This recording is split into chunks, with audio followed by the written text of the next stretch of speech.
Now, look at the second part of this in verse 2. I've only focused on the first part so far. Verse 2, he says, "For with what judgment you judge, you will be judged." In other words, Jesus' attitude here is really interesting.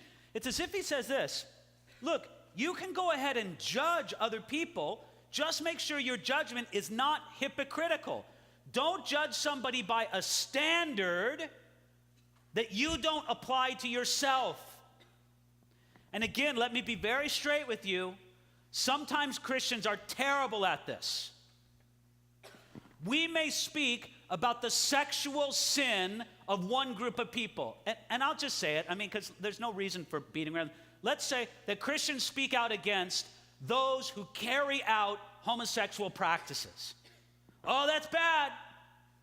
Do you realize that they would have every right in the world to say, well, look at all the adultery and premarital sex among you guys?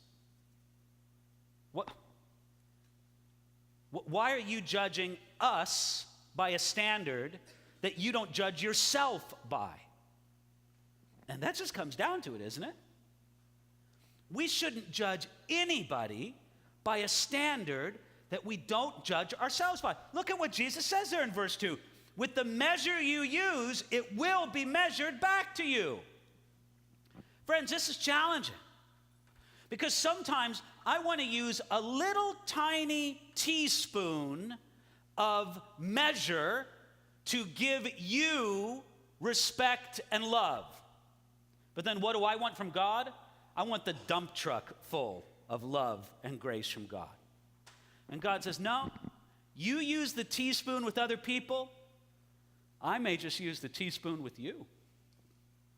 The measure you give to others, God is perfectly justified in giving that same measure to you and to I. Doesn't that sober you up a little bit? Doesn't it make you say, wow, maybe I want to be more gracious to other people if God's going to deal with me on the same measure?